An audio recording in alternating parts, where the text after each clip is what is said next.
Assalamualaikum warahmatullahi wabarakatuh. Alhamdulillahirabbil alamin. Wassalatu wassalamu ala sayyidina Muhammadin wa ba'd. Yang terhormat Dr. Hamiduddin M.Adi sebagai dosen pengampu mata kuliah Hasyim Asy'ariyah.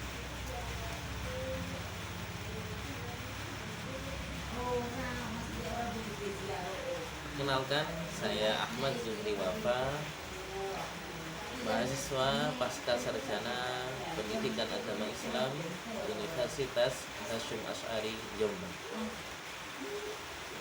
Pada kesempatan kali ini saya akan mempresentasikan kata imajinasi tentang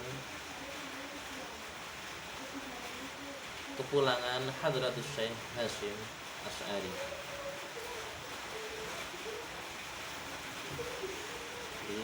Beliau Hadratus Syekh Hasyim Asy'ari dalam usia yang sudah tidak muda lagi. Beliau masih semangat dalam, kalau kita kelompokkan, memikirkan 3 hal. Yang pertama adalah memberikan umatnya, terkhusus pondok pesantren Tebu Ireng. Kemudian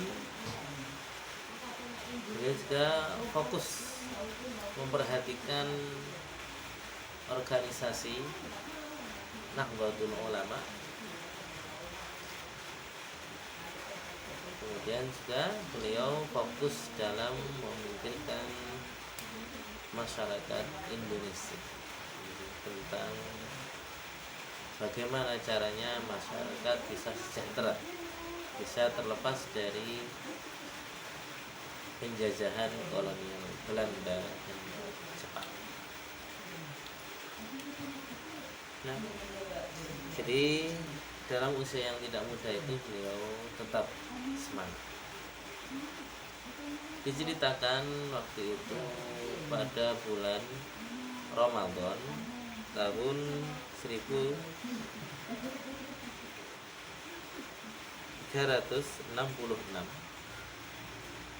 pada bulan Ramadan datang kepada beliau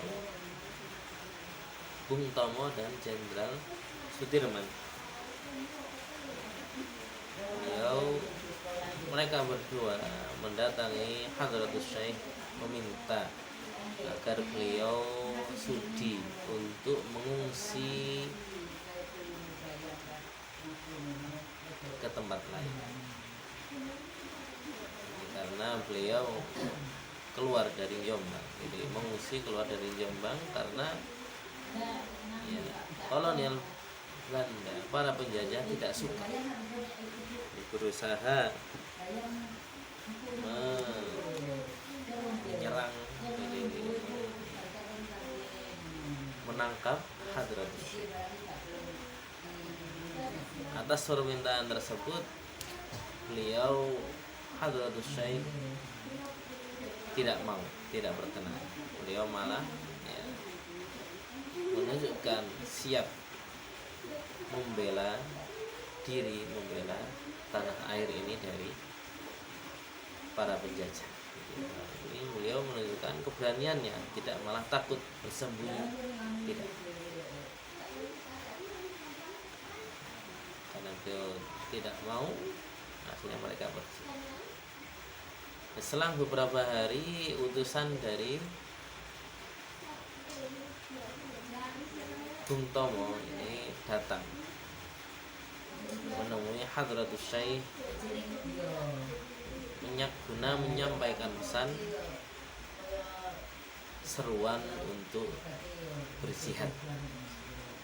Yang sebelumnya datang meminta beliau untuk mengungsi, tapi sekarang datang untuk mengobarkan semangat juang pada masyarakat agar mereka mau memerangi para penjajah, tambah semangat lagi, mengobarkan semangat.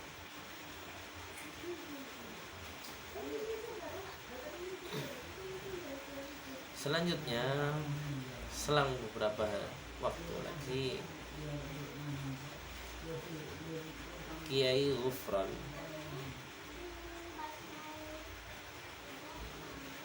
pemimpin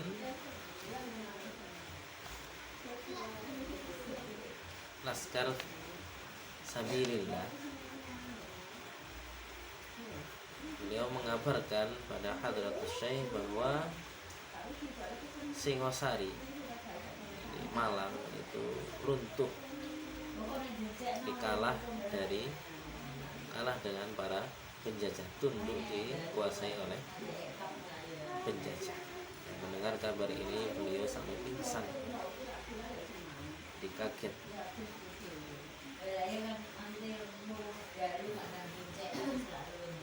Diperiksa oleh dokter, dikatakan bahwa pembuluh darah beliau itu pecah, sampai dikatakan seperti itu. Beliau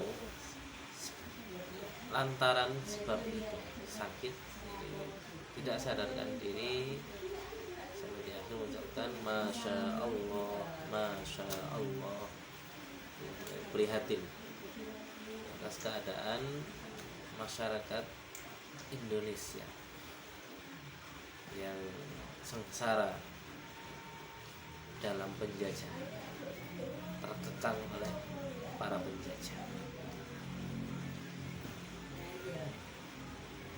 Apalah daya, takdir Allah sudah menentukan.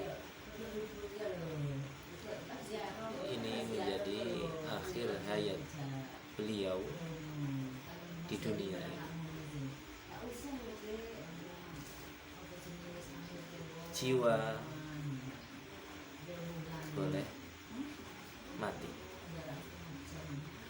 jasad boleh mati, namun semangat juang terus berkobar. Kematian beliau tidak menyurutkan, tidak memadamkan semangat juang para pejuang. Para pejuang tetap gigih memperjuangkan kemerdekaan agama Islam dengan semangat yang dibangun oleh beliau. Semangat kobaran semangat yang beliau berikan dibalas oleh Presiden Soekarno, presiden pertama kita. Beliau menobatkan kepahlawanan, mengangkat beliau sebagai pahlawan nasional atas jasa-jasa beliau dalam memperjuangkan kemerdekaan Indonesia. Semangat beliau dalam memerangi penjajah juga dicerminkan dengan 3 putusan penting yang beliau sampaikan. Yang pertama adalah seruan untuk jihad, memerangi para penjajah, membela tanah air. Yang kedua adalah beliau mengharamkan orang yang pergi haji menggunakan kapal buatan Belanda. Karena Belanda itu penjajah, beliau melarang ada orang yang haji menggunakan kapal dari Belanda. Yang ketiga, beliau melarang atribut-atribut yang biasa digunakan oleh para penjajah, seperti dasi misalkan. Beliau melarangnya. Ini adalah cerminan semangat beliau dalam memerangi para penjajah. Kita ketahui bersama Hadratus Syekh selain gigih dalam memperjuangkan kemerdekaan Indonesia, beliau juga gigih dalam mengajarkan ilmu agama. Jadi beliau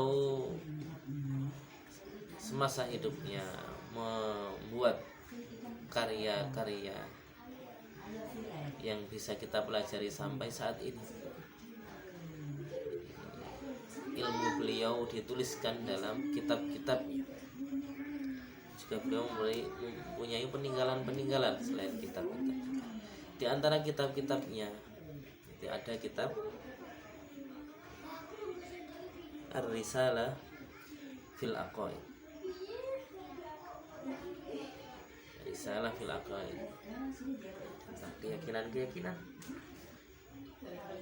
Beliau membuat Risalah Ahlu Sunnah wal Jamaah, karya beliau fenomenal. Risalah Ahlu Sunnah wal Jamaah. Kitab yang lain Adabul Alim wal Muta'allim, tata krama sebagai pelajar dan orang yang mengajar, murid dan guru.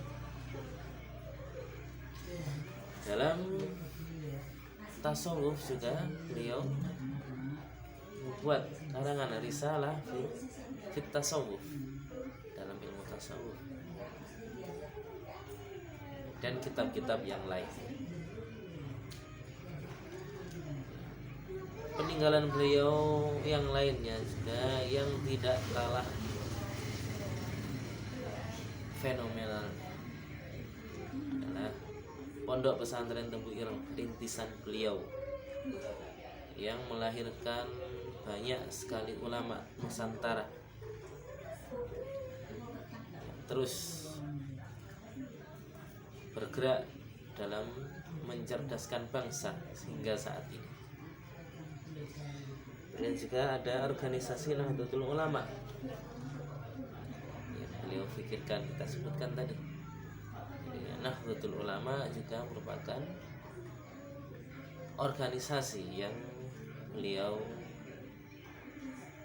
munculkan, wadah, jadikan wadah yang menaungi kiai-kiai dan para santri di Indonesia. Jadi jasad bolehlah mati, namun semangat juang terus berkobar hingga saat ini. Wallahu a'lam bishawab. Semoga bermanfaat. Sekian dari saya. Wassalamualaikum warahmatullahi wabarakatuh.